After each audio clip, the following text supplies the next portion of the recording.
It's a good day to be here. I'm at my church, and today we're celebrating the resurrection of Jesus. So, what better time to discuss why Jesus? Like, really, why did his death make any difference whatsoever? And what can he do? What does he do for us? Okay, I'd like to begin kind of a little bit off to that, but you'll see it's going to tie in. So, one, we have this phrase, and it says that ignorance is not a defense. And Jesus completely flipped that over on its end when he was on the cross. He was speaking about those who had just mercilessly tortured him and who had nailed him to a cross. And he looked at them, and he also looked at the Jewish religious leaders there, and he said, God, forgive them, for they know not what they do. In their ignorance, they crucified the Son of God. And his response was compassion, grace, love, forgiveness. So if you want to know why Jesus, we just need to look at what he did and who he is, and then you can know him. Now, Jesus did tell us that if we want to follow him, we're going to have to pick up our cross to follow him. So it's going to involve sacrifice. But in this sacrifice, we get to adopt his character. We get to become more like him. And sometimes there's a little trepidation, a little bit of fear involved with that, because, what's going to be asked of me? Is it going to be more than I can handle? And I'm telling you, from this side, it's amazing. Life with Jesus is worth every moment, every sacrifice. In fact, you get to the point where you don't think of it as a sacrifice because you see the benefit and the joy. So please, let me show you Jesus. Okay, imagine this. It's the middle of the day, 2,000 years ago, middle of the day, and it was the hottest part of the day, and he had sent his disciples into town to get food so that he could meet this woman at a well that she was coming to in the middle of the day, which was not when women normally went to the well. He got there in time to meet her, to have a conversation. And he showed her grace. He spoke truth. And he gave her this in abundance so that she became the person who got to go into town. So the person who was excluded by the town because of her past, she got to be the one to bring the news that the Messiah was here. She got that. What a privilege that was, and Jesus gave that privilege to her out of love and grace. So imagine now, a little bit later, there was a man who had been suffering with leprosy, such a crippling illness for his whole life. And there's so many different parts. You couldn't live in the city. You couldn't be around people. So he came to Jesus, but he stopped at that respectable, accepted separation, distance from Jesus. And he called out to Jesus because he couldn't come any closer. Jesus did what nobody else would do. He breached the distance. And he did what no one else has done for that man for decades. He touched him to heal him. Jesus could have healed him at a distance, but he didn't. He gave that man exactly what that man needed, and the response. That's what happens when we respond to Jesus. He offered so much more than the man asked for. So,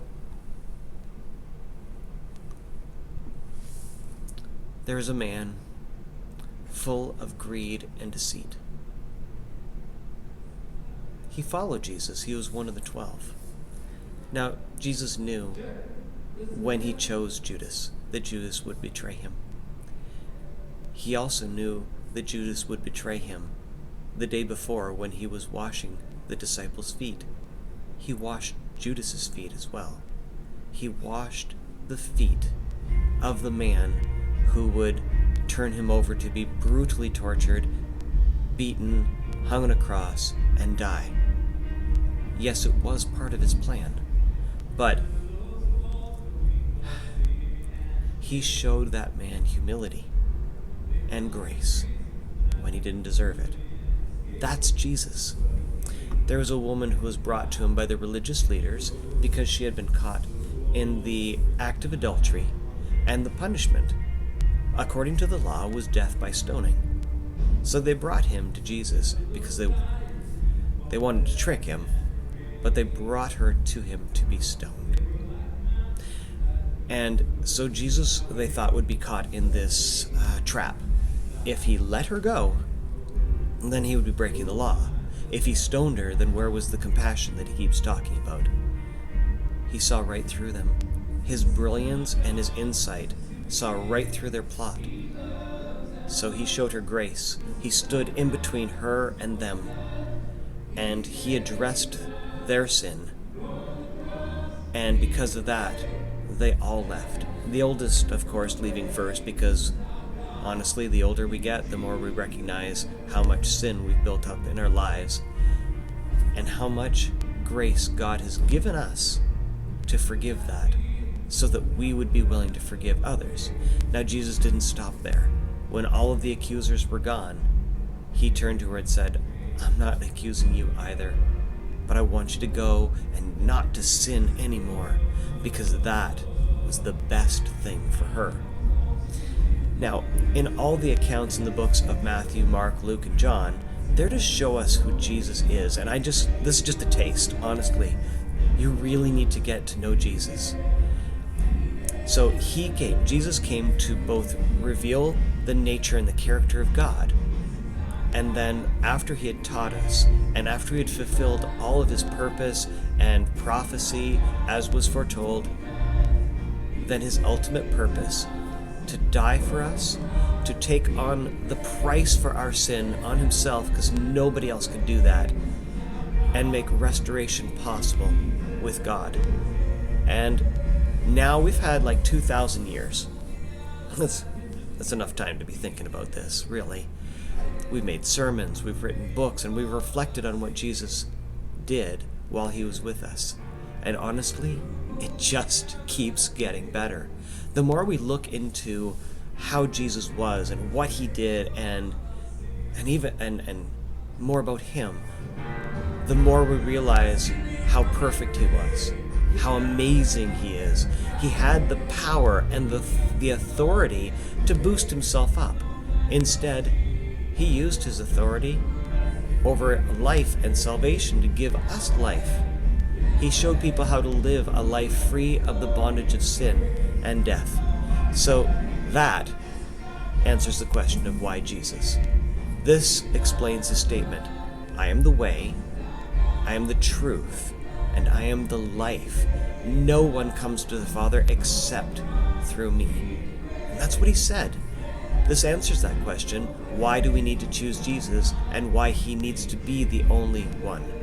The Old Testament of the Bible tells of Jesus before he came and what would happen to him. The New Testament shows us the fulfillment of that, and also the greatest love that has ever been shown to us. When we know about Jesus and what he did, we can see he lived a life without sin, but he lived it with power, with wisdom that could only come from God. Then we understand that Jesus, when he died on the cross, he was the only one who could pay that price. No one else can even come close to being the perfect sacrifice without blemish or sin. The Bible tells us and shows us his nature. But here's the greatest part. You're not just learning about a historic figure who lived 2,000 years ago. You're getting to know God today, alive, full of wisdom and strength, and involved. You can get to know Jesus in person through God, and God through Jesus, because they're one and the same. And all you have to do is believe that he is who he said he was, and believe that what he did was absolutely necessary for salvation. And then you get to know him. You get to know him even better and become more like him. That's the gospel of Jesus. It's the best news ever. Now, I know some people like to tag on to the end of their videos, hey, like and share this.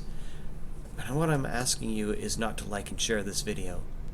You can do that if you like, but I'm asking you to like and share Jesus. Make him known. The world needs to know that life with him is 1,000,000,000 times better than it is a life without him. It's a life full of joy, a life full of hope and purpose and meaning and sacrifice. But it's a beautiful sacrifice. So what I'm going to encourage you to do is, if you have a story, a Jesus story that will encourage people to get to know God, share that in the comments and let people read it. Thank you, and I hope you have a beautiful day.